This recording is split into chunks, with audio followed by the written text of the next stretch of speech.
seemingly random numbers into groups and discovered that the circled sets presented astonishingly, the circled numbers coincided with the dates of casualty figures in major accidents that had occurred over the past 50 years. After repeated scrutiny and verification, John couldn't find a single flaw. As a firm believer in the randomness of the universe, even Professor John couldn't believe this was mere coincidence. In the classroom, a little... Why is it going up so fast? I said to him. How, man? Watch where I'm going.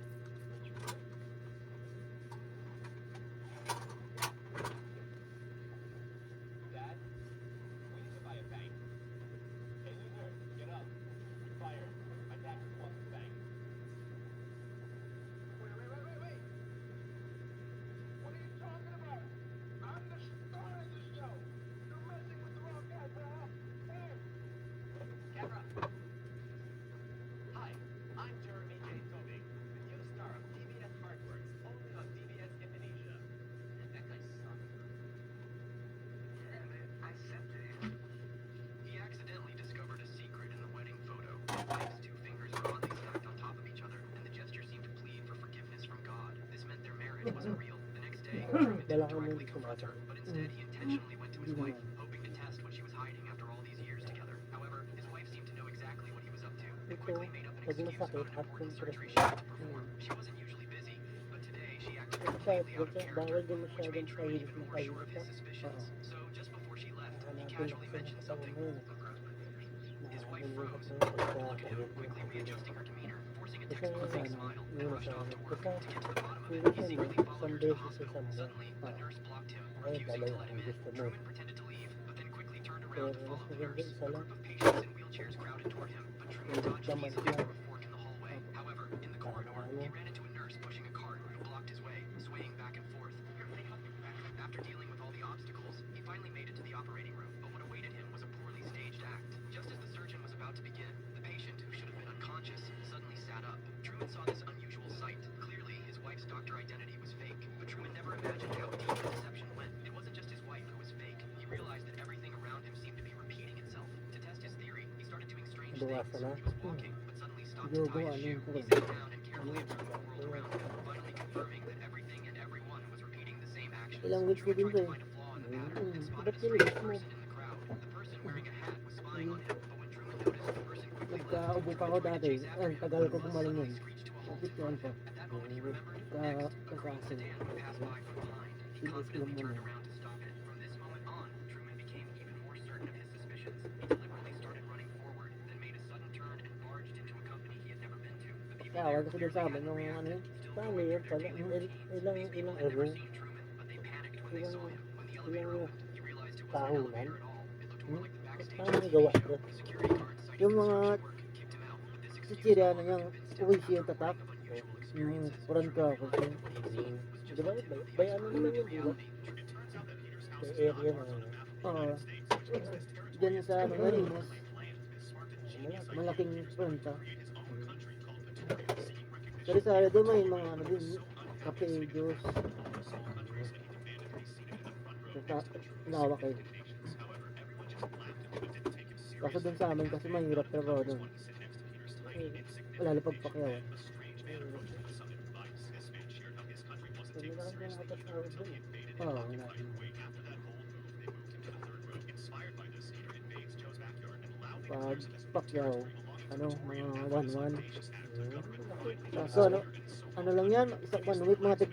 according to Schell's report, and cuts off his electricity and gas supply. But Peter refuses.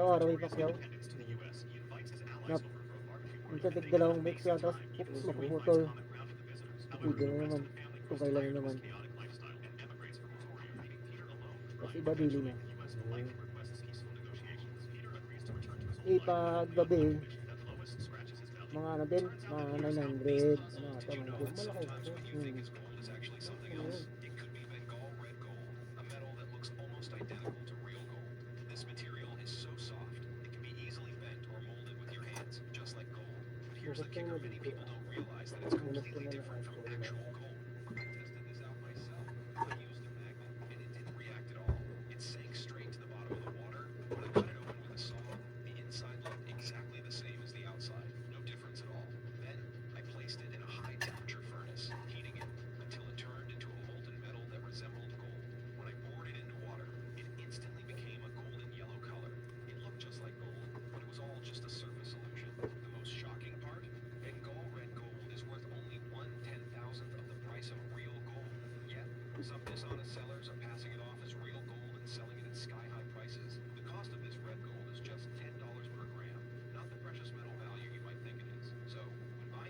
always be careful. Did you know that this man has the best job in the world that'll definitely make you jealous? Or even though you may not understand what he's screaming, you'll see how much energy he can bring to the entire stadium. Yung sa kanan, madami namin. See how flawlessly Ah. he can execute his Nawala na sa kaliwa. Oh.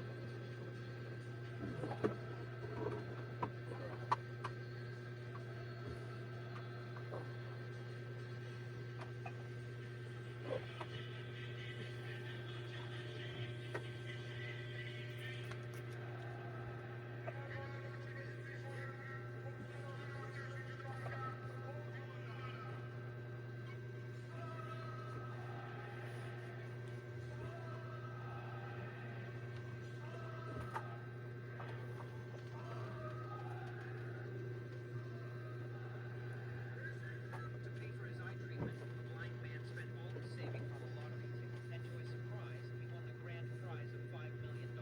However, when he asked the saleswoman Alice to check the Yung results, mga ano, she nakakuha was lang ako eh. overcome with Hmm. grief. Instead of Ngayon telling na lang him ako ulit to nakakuha lie, ng customer. Nagtatapos yung gina. she pretended to be kind, offered Yung nakukuha ko, puro ano lang kasi yun eh. she kept it for herself. Yan, After puro deceiving puro the tayo. blind man, Alice began to lose herself Ngayon na in lang fantasies, kasi yung imagining napanood how ba yung luxurious nag-viral? she would lead. She loudly Maganda yun yung ano, hindi isi-share. Yung nag-viral kasi kaya natakot ako. Ha? Yung ginagi ng nangihilat yung Oo, yung kaya natakot ako. wala na pa yun. Hindi marunong kasi yun. Nagyabang. Yung yan na Pero ang sabi nila, hindi daw totoo yun. Nanghira lang yung ano. Yung doktor ko. Hindi, nanghira lang. Para wala na kasi sa kanila nagpapahilot eh. Ano. Wala na sila mga pasyente na sa manghihilot na lahat. Pero, Kaya nga, oo, totoo yun. Sabi lang din.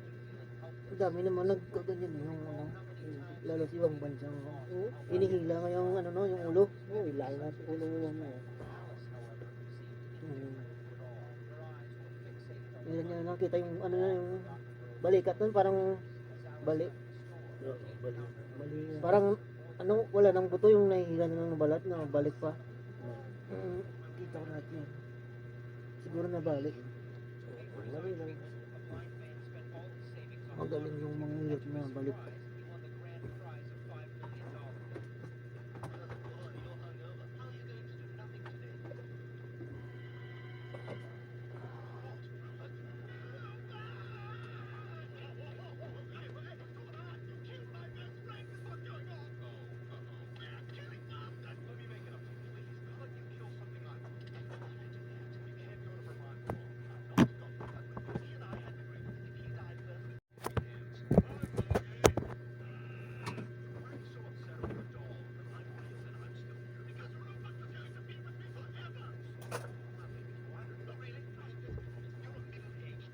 Nagbablog ka ba, Tay?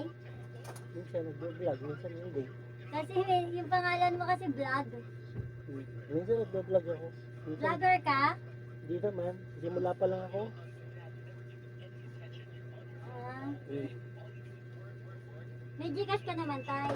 meron naman. Ah, sige. Kasi baka i-Gcash niya yan. Yeah. Ewan ko lang kung may cash up. Pag wala, mag-Gcash yan sa'yo. Hindi gumana yan. Eh.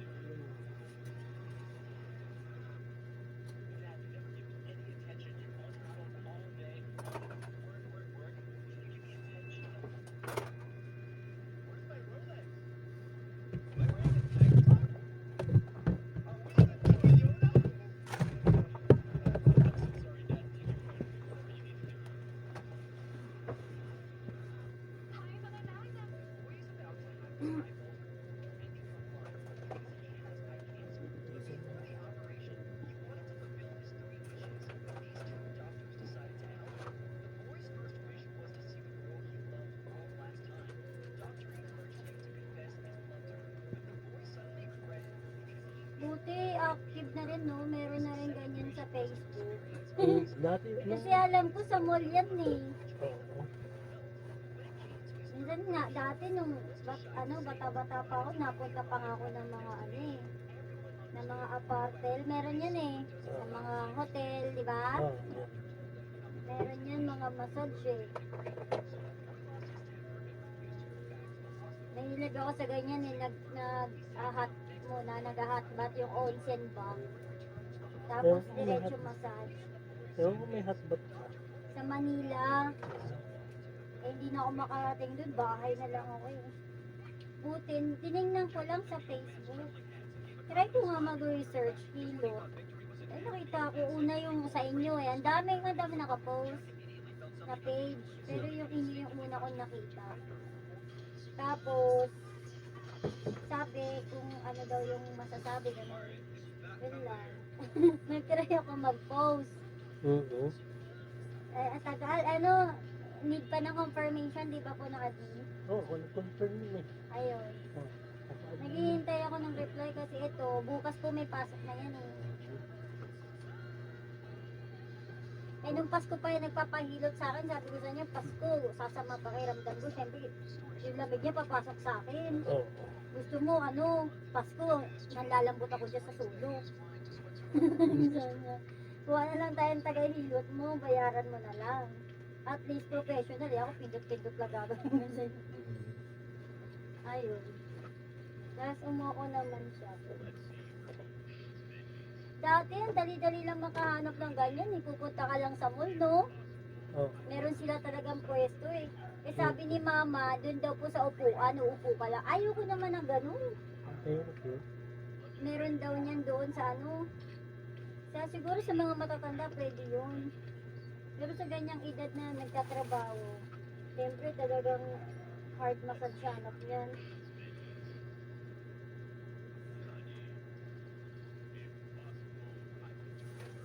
Ayun, buti na-accept yung post ko.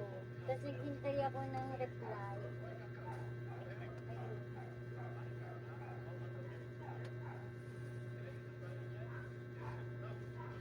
Susunod tayo, ako man magpapahilot sa babae. Siguro magpa-post ako doon tayo, ha? PM mo na lang sa ano ba? Ha? PM mo na lang sa Shagul ba? Oo, sa susunod na tayo kasi Oo. siya muna yung inano ko. Oo. Siguro sa susunod na linggo na lang ako. Kasi, bago ako magpa-opera siguro ng mata. Saan ka na? Bakit May na? katarata kasi mata ko ay kaliwa. Saan ka nagpapakopera? Hindi, sama ko lang magulang ko kasi ang sa mga barangay kasi sila sasama lang din ako. Kasi ang harapan ko parehas ko din po may katarata din. Ako rin, katarata na eh. Parehas kami Kaya yung sa May mga libre daw tay. wala rin. City Hall. Hindi rin, may bayad din yun. Tapos sabi ni Papa, nagpa-opera na siya isa eh. Wala naman daw iniinom. Kasi bawal ako nang iniinom, nahirapan ako huminga pag umiinom. Sabi niya, pinapatakan lang daw. Hindi naman daw masakit. Ngayon, nung pina-opera niya na yung kanan niya, yung kaliwa naman daw. Tapos sabi niya sa akin, Diabetic ka ata eh. sabi niya sa akin, sabay na daw ako sa January. Pagtapos ng New Year, kami naman daw para yung kanan, yung kaliwa niya naman, papa-opera ako naman, itong kaliwa ko. Sabay kami mag-ama. Ano to tayo, kaka-contact lens ko. Siya naman, yung airpod ko, naalala ko, bata pa ako, nag-welder yan eh. Yun yung palagay ko dahil yun dyan eh, sa welder ka. Welding ba? Tapos kapag may sore eye siya, pinapatakan niya ka ng kalamansi yung mata niya eh. Sadista din siya eh. Ayan, siguro mayan. Ganun siya katarata. Ako, mahilig ako mag-contact lens. Eh, dati rin kasi ako, kumakanta eh.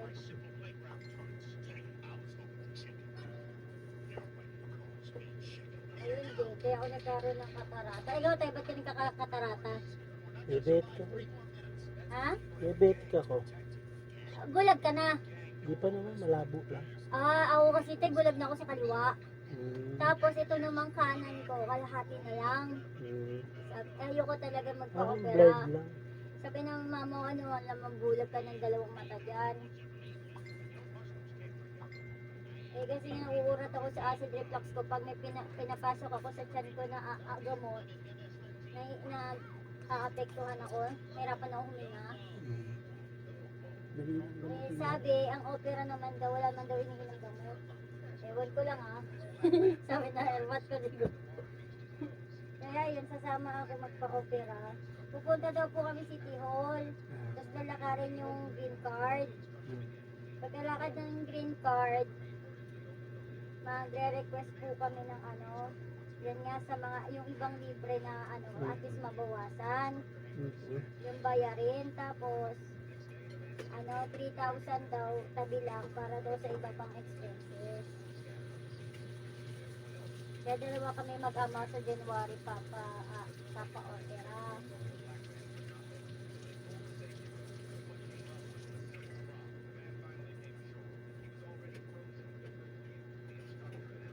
Hirap pa naman pagmata, ano? Oo. Pag nagbabasa nga ako, hirapan ako kasi may nakatakip. Dati po ako nagbablog ng Bible. Hindi ko na siya makita. Kumbaga, meron siyang 3 seconds bago makita yung susunod na letra. Wala na. Kaya hindi ako makabasa ng Biblia. Nagbablog po ako ng Bible dati. Kaya makita mo Facebook may mga Bible. Tapos, na-stop din ako sa ganon. Nag-online selling naman ako. Hindi man ako makatagal din kasi nga, pag nagdadaldal ako, nihingal naman ako, napapagod ako. Ay, kaya limitado din yung pag-online ko. Diretso mo. Yung namin sa akin. Yan siya naman. Diretso. Yan siya naman, malakas naman siya. Upload niya lang talaga ng ganyan masag. Ang grabe. Grabe talaga. Dito ka muna. Doon ka muna. Kasi hindi pwede. Lipat ka rin sabi. Di, yan, di. Baba ko. Baba ko.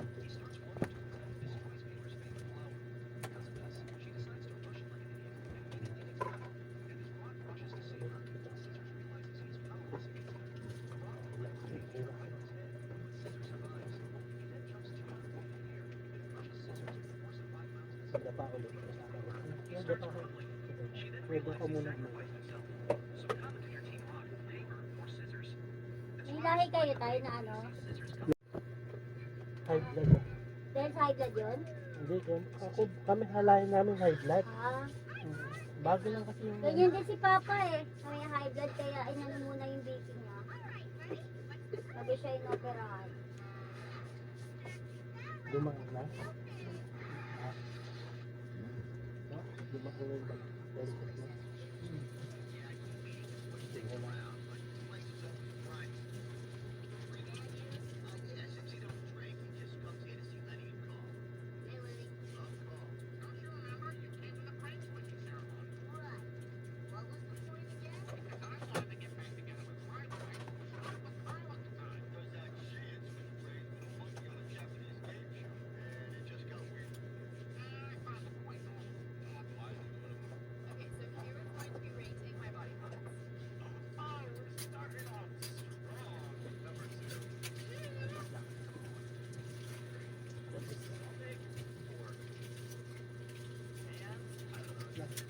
Bahala na.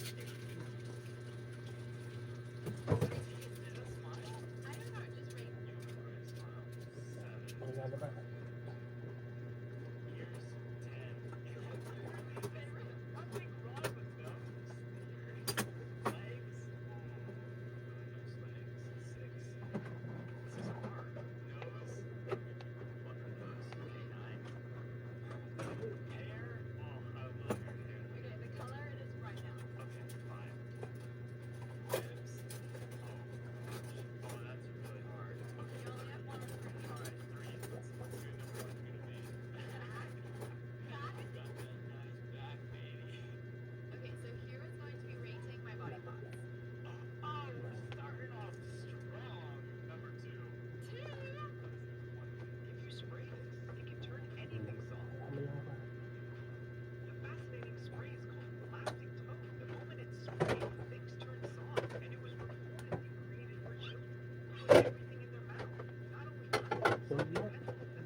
Lipat ka ulit dito. Ulo. Tapos doon ka magpaa. Doon mo ilagay yung paa. Doon ka magpaa. Kuyaya ka. Doon mo yung paa. Diba? Oo, doon. Pag ganun ka balik. Pag ganun. Pag ganun. Doon. Sige, taas ka. Taas. Sige, todo ka taas.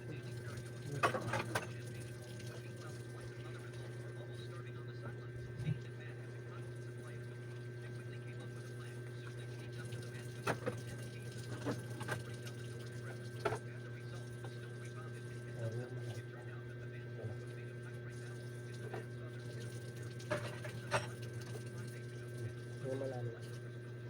Saan? Yung bala. Sumunod? Huwag mo. Sige na. Ako na bala. Sige na. Ako na bala.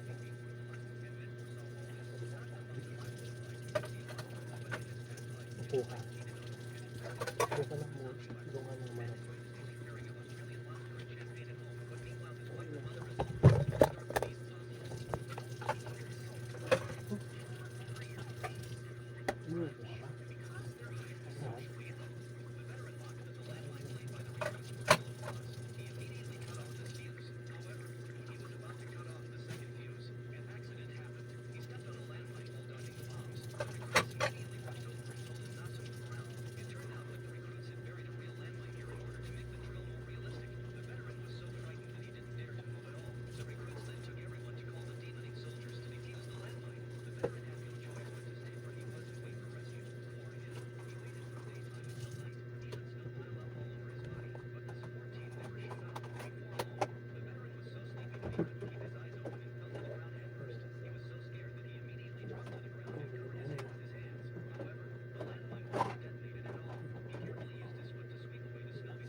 Kuba, ganun sa katawan. Kaya sumasakit sa katawan.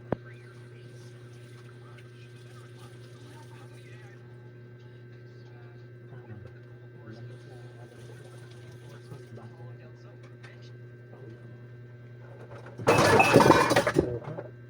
Sorry. Lagnat. Ito na itong anak mo. Parang natangka na. Parang malasang. Ha? Hindi? Ha? Malalaki na yung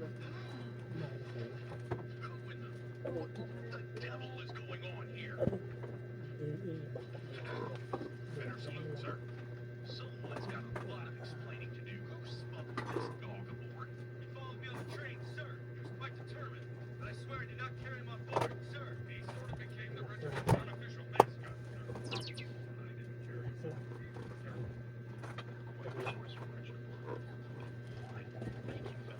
Well, I guess it's better to have every man and every dog we can get in this fight. Make sure he receives some dog tappers.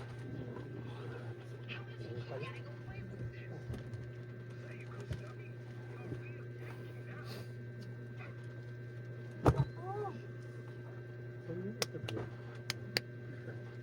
Mabigat ka? Hindi na yan. Wala na. Mami. Yes. Bakit meron dito daga ng trap? May trap? Opo. Nilalagyan ni daddy ng trap. Ayun, natumba yung trap dito sa unan. baka may ginaw mo. Kaya mo lang yan, mamaya ayusin ni daddy. Ito, hindi. Umano na sa unan eh. Kaya mo, punda lang yan. Pwede labahan yan. Sensitive yan.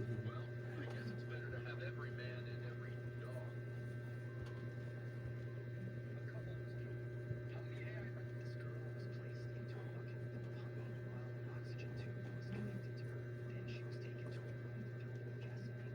Ito, hindi pa siya sumasakit.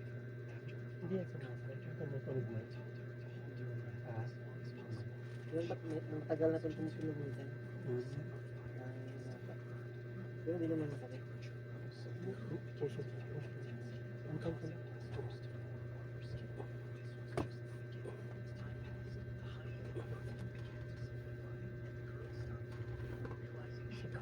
Tabi.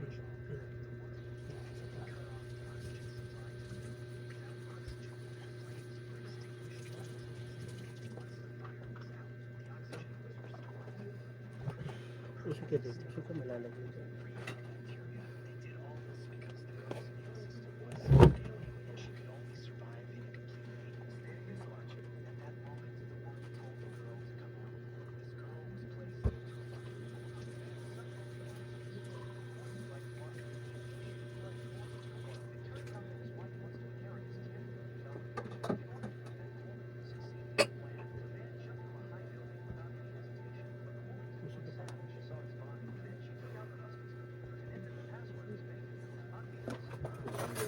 Nandiyan naman.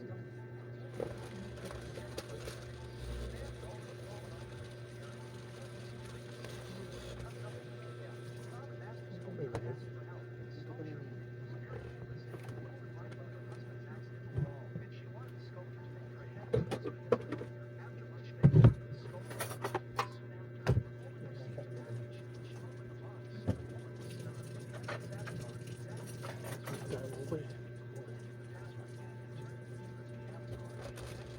Ay, sorry.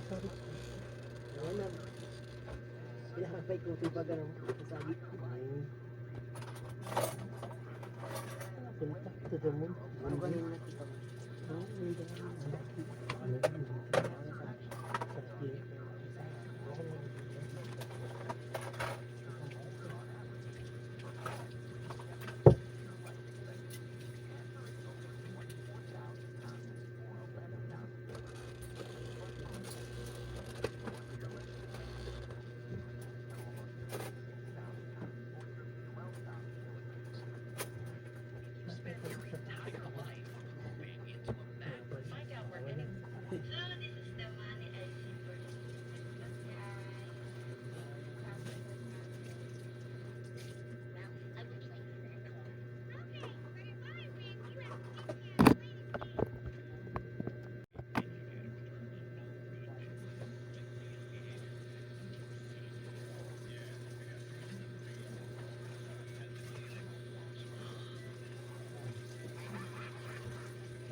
Diretso mo ano, nag-aso yung vlog na ano, nakayuko, nakabaluktot ka eh. Pag nagbubuhat ka, baka mamali ka ng ano.